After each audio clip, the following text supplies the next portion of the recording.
لبیک لبیک لبیک یا رسول اللہ لبیک لبیک لبیک یا رسول اللہ لبیک۔ ایک غیر مسلمان ایمان لیا ہے تو اس سے لوگوں نے پوچھا کہ تجھے کس بات نے ایمان میں داخل کر دیا؟ تو اس نے کہا کوئی لمبی چھوڑی بات نہیں ہے، صرف ایک ہی واقعہ نے مجھے ایمان میں داخل کر دیا۔ تو لوگوں نے کہا ہمیں بتاؤ۔ کہا مجلس رسول لگی تھی اور لوگ بیٹھے ہوئے تھے، تو ایک انسان نے کھڑے ہو کر حضور سے کہا حضور میرا بیٹا کئی دنوں سے گما گیا، تو آپ دعا کر دیجئے کہ بیٹا مجھے مل جائے۔ تو قبل اس سے کہ حضور ہاتھ اٹھاتے دعا کرنے کے لیے ایک صحابی آ گئے اور کہا حضور میں نے اس کے بیٹے کو فلاں باغ میں کھیلتے ہوا دیکھا۔ حضور میں ابھی باغ سے آ رہا تھا تو میں نے فلاں باغ میں اس کے بیٹے کو کھیلتے ہوا دیکھا۔ تو اس آدمی نے دوڑ لگا تو حضور نے فرمایا اسے بلاؤ۔ تو اسے بلایا گیا تو حضور نے فرمایا بڑی جلدی ہے تمہیں بیٹی سے ملنے کی؟ کہا حضور میں والد ہوں اور بچے سے میری بڑی محبت ہے، کئی دنوں سے بچھڑا ہوا ہوں، میں بھی تڑپ رہا تھا، اس کی ماں بھی تڑپ رہی تھی اور بچہ بھی کئی دنوں سے بھوکا ہوگا، میں بھی بھوکے تھے۔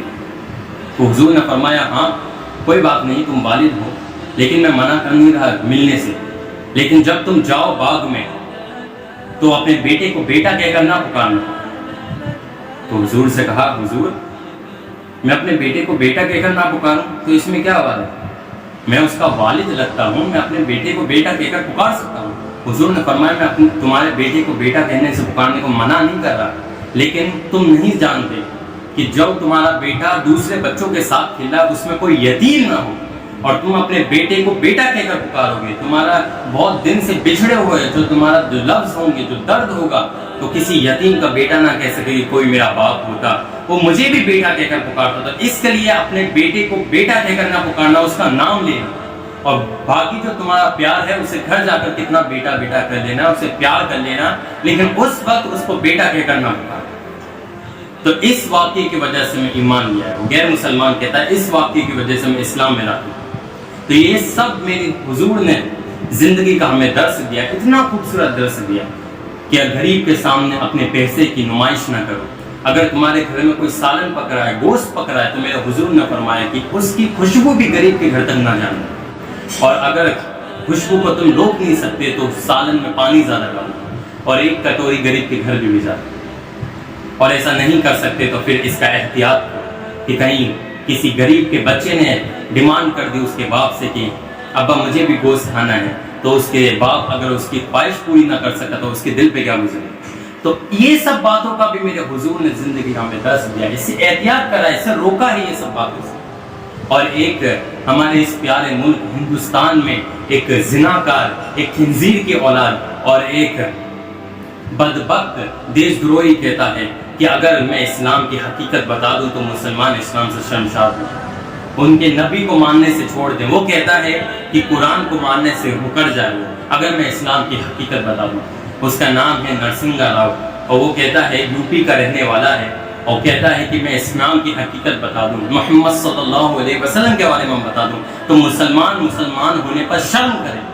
میں اسے کہتا ہوں تو ہمیں اسلام کی حقیقت بتائے گا، تو ہمیں سکھائے گا کہ ہم مسلمان کیوں ہیں۔ میں کہتا ہوں تو ہمیں ایمان کے بارے میں بتائے گا، اسلام کی حقیقت بتائے گا، تو پہلے اپنے آپ ہونے کی حقیقت ہمیں بتا دے کہ تو اس دنیا میں کیوں آیا ہے، تیرا معاہدہ کیوں جمع کرا تھا اس دنیا میں، تو ہمیں بتا دے کہ تو مرنے کے بعد زندہ بھی ہوگا کہ نہیں ہوگا، تیری ہڈیوں کو جوڑا جائے گا کہ نہیں جوڑا جائے گا، پہلے تو ہمیں بتا دے، تو ہمیں بتا دے کہ تیرا دھرم کیا سکھاتا ہے۔ میری لڑائی کسی دھرم سے نہیں ہے، میں کسی دھرم کو برا نہیں کہہ رہا، کیونکہ میرے آقا علیہ الصلوۃ والسلام نے فرمایا ہے کسی مذہب کو برا بھلا نہ کہو، کسی کے دھرم کو گالی نہ دو، کسی کافر کو بھی کافر کہہ کر نہ پکارو۔ میرے آقا علیہ الصلوۃ والسلام نے یہ زندگی کا ہمیں درس دیا ہے۔ میں اس سے کہتا ہوں کہ تیرا دھرم کیا کہتا ہے؟ تیرے دھرم نے کوئی اچھائی نہیں سکھائی، تیرے دھرم نے یہ نہیں سکھایا کہ کسی کے دھرم کو برا بھلا نہ کہو، تیرے دھرم نے یہ نہیں سکھایا کہ کسی برے انسان کو بھی برا نہ کہو، تیرے دھرم نے یہ نہیں سکھایا کہ اچھائی کیا ہے برائی کیا ہے۔ دھرم تو بہت اعلیٰ چیز ہے، تیرے ماں باپ نے تجھے یہ نہیں سکھایا، تیرے ماں باپ نے اٹھنے بیٹھنے بولنے کا طریقہ تجھے نہیں سکھایا، تیرے ماں باپ نے یہ نہیں سکھایا کہ کسی اچھے انسان کو برا بھلا نہ کہو، تیرے ماں باپ نے یہ نہیں سکھایا۔ تیری بھی گھر میں اولادیں ہوں گی، تو نے کیا درس دیتا ہے؟ میں کہتا ہوں گستاخ رسول، میں کہتا ہوں بدبخت دیش دروہی خنزیر کی اولاد، تجھ میں اتنا دم ہے تو ایمان کو ثابت کرے گا۔ میں کہتا ہوں آجا ایمان کو ثابت کر، میں تجھے دلائل دیتا ہوں، تو مجھے دلائل دے، دیکھتے ہیں کون کا دلائل کس کا ثابت ہوتا ہے۔ تو مجھے دلائل دے کہ اسلام غلط ہے، میں تجھے دلائل دیتا ہوں کہ اسلام صحیح ہے۔ میرے آقا علیہ الصلوۃ والسلام کے بارے میں اتنی گستاخیاں کرتا ہے، میں کہ آقا علیہ الصلوۃ والسلام کے بارے میں کہتا ہے معاذ اللہ مجھ سے بولا نہیں جا رہا، اتنا خراب کہہ رہا تھا۔ میرے آقا علیہ الصلوۃ والسلام کے زندگی کا ایک درس اگر تو پڑھ لے تو تو اسلام لے آئے گا، یہ میں دعوے کے ساتھ کہتا ہوں، اللہ کی قسم میرے آقا علیہ الصلوۃ والسلام کے بارے میں تو نے ایک بھی کتاب، ایک بھی حدیث مبارکہ نہیں پڑھی۔ میں کہتا ہوں ایک آقا علیہ الصلوۃ والسلام کے بارے میں تو حدیث پڑھ لے، ایک زندگی کا واقعہ پڑھ لے، تو ایمان لے لیا ہے۔ میرے آقا علیہ الصلوۃ والسلام نے، حضور صلی اللہ علیہ وسلم نے، محمد مصطفیٰ صلی اللہ علیہ وسلم نے کیا ہمیں زندگی کا خوبصورت درس دیا ہے۔ ہم مسلمان آج بے غیرت ہوتے دکھائی دیتے ہیں اس وجہ سے، آج ہم ٹوٹتے دکھائی دیتے ہیں اس وجہ سے، آج بھی ہم نہیں جاگیں گے تو کب جائیں گے؟ آقا علیہ الصلوۃ والسلام کے اوپر بات ہو رہی ہے، آقا کی توہین ہو رہی ہے، تو ابھی ہم نہ جاگیں تو کب جاگیں گے؟ آج ہم جاگنے کا وقت ہے، ابھی اٹھیں، ہم جاگیں، اس کے خلاف مخالفت کریں اور ہم بولنا سیکھیں، ہم بولنا سیکھیں۔ میرے عزیز ساتھیوں، ہماری دنیا میں یہی بات ہے کہ ہم بول نہیں پاتے، ہم لڑ نہیں پاتے، تو ہمیں دشمنان دین کمزور سمجھتے ہیں، لیکن انہیں بتا دو کہ آج بھی مسلمان غیرت میں ہے، آج بھی غیرت مسلم زندہ ہے۔ انہیں بتا دو میرے نبی پاک صلی اللہ علیہ وسلم ایک دفعہ جا رہے ہیں راستے سے، وہ بڑھیا کا واقعہ تو آپ نے سنا ہو، تو ایسی خنزیر کے اولادوں نے اس وقت یہ معاشرے میں بنا کر رکھا کہ محمد عربی کر کا نام پہ آ گیا ہے عرب میں، مکہ میں، اور جو ان کا کلمہ سنتا ہے، جو ان کی آواز سنتا ہے، جو ان کو دیکھتا ہے، وہ انہی کا ہو جاتا ہے، انہی کے کلام سننے سے انہی کا بن جاتا ہے۔ تو بڑھیا کے کانوں میں بھی کسی نے بھر دیا، ڈال دیا، تو بڑھیا نے کہا کہ میں اس مکے میں رہ نہیں سکتی، میں مکہ چھوڑ کر کوئی دوسرے شہر میں چلی جاؤں۔ تو بڑھیا نے اپنا سامان پیک کر لیا، باندھ کر اپنے گھر کے باہر رکھ لیا، اور انتظار کر رہی تھی کہ کوئی مجھے ملے، کوئی سہارا دینے والا ملے کہ جس سے میں یہ سامان اپنی پیٹھ پہ رکھوا سکوں اور میں اس شہر کو چھوڑ کر چلی جاؤں۔ اتنے میں کونین کے والی حبیب رحمان تشریف لاتے ہیں، تو بڑھیا دیکھتی ہے کہ چاند سی شکل جیسا نور برستا ہوا شخص آ رہا ہے۔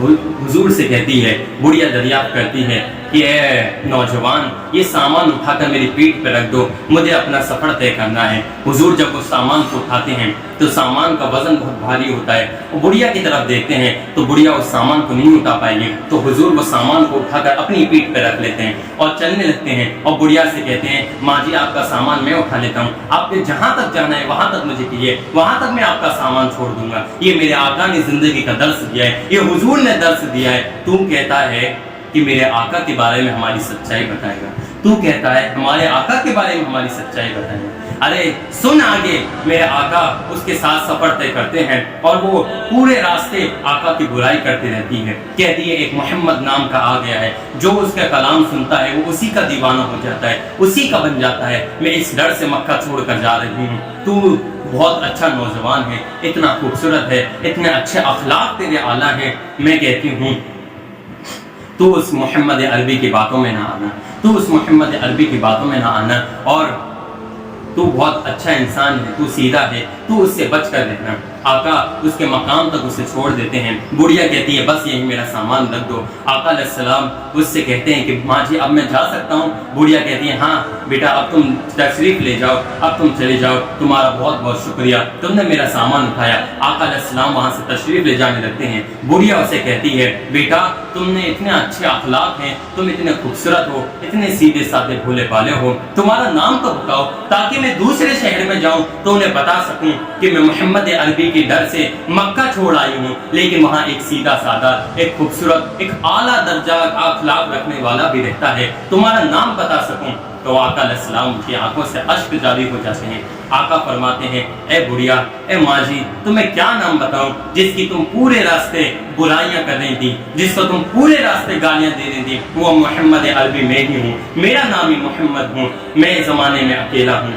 ماں جی کہنے لگتی ہے سچ میں تم ہی محمد عربی ہو؟ آقا علیہ السلام فرماتے ہیں ہاں میرا ہی نام محمد ہے۔ اس بڑھیا کی زبان سے نکلتا ہے لا الہ الا اللہ محمد رسول اللہ صلی اللہ تعالی علیہ وسلم۔ بڑھیا کہتی ہے جس کے اخلاق اتنے اعلیٰ ہو سکتے ہیں، جو اتنی خدمت کر سکتا ہے بزرگوں کی، وہ ایسا نہیں ہو سکتا۔ بڑھیا بھی آقا علیہ السلام ایمان لے آتی ہے، آقا علیہ السلام سے ہمدردی کرنے والے بن جاتی ہے، آقا علیہ السلام سے وفاداری کرنے والے بن جاتی ہے۔ سب غیر مسلمان ایسے نہیں، جو پڑھے لکھے ہیں اور جو جانتے ہیں کہ کیا بات صحیح ہے کیا بات غلط ہے۔ دیکھیں مسلمانوں کو معلوم ہے کہ اسلام کیا ہے، لیکن جو غیر مسلمان ہیں وہ بھی جانتے ہیں کہ اسلام کیا ہے، وہ بھی جانتے ہیں آقا کی شان کیا ہے، وہ بھی جانتے ہیں اہل بیت کی شان کیا ہے، وہ بھی جانتے ہیں صحابہ اکرام رضی اللہ تعالیٰ عنہم کی شان کیا ہے۔ تو سب غیر مسلمانوں کو برا بھلا کہنا اور انہیں غلط ٹھہرانا یہ غلط بات ہے۔ جو یہ کہہ رہے ہیں وہ نیچی جاتی کے اور خنزیر کی اولاد ہیں، ان کو اللہ ان پہ لعنت برسائے۔ میرے عزیز ساتھیوں بس آپ سے یہی گزارش ہے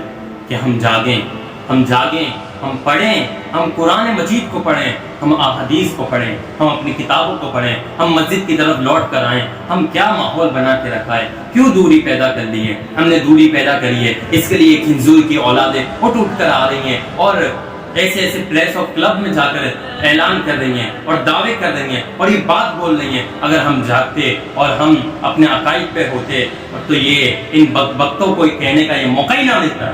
آئیے ہم جاگنے والے بن جائیں، ورنہ ہمیں بہت پچھتانا پڑے گا۔ آج بعد میں جاگنے سے اچھا ہے کہ آج ہم جاگ لیں، آج توبہ کر لیں، آج حضور کی دہلیز پر آ جائیں، آج حضور سے معافی مانگ لیں، آنکھوں میں اشک لیتے چلے آؤ روتے ہوئے توبہ کرتے چلے آؤ۔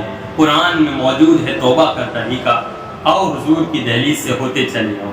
حضور کی دہلیز سے چلتے آئیں گے تو اللہ ہمارے گناہ بھی معاف کر دے گا، اور جو گناہ کرے تھے ان کو نیکیوں میں بدل دے گا۔ اور اللہ سے یہی دعا ہے ان جیسے بدبختوں کو، ان جیسے ظالموں کو، ان جیسے ابو جہلوں کو اللہ ایسی جہنم میں ڈالے کہ کبھی ان کا نام و نشان بھی نہ رہے، اور ان کی 7 نسلوں کا جہنم میں ڈال دے، اور اللہ ان کو نور الدین زنگی کے ہاتھوں واصل جہنم کر دے۔ وآخر دعوانا الحمدللہ رب العالمین۔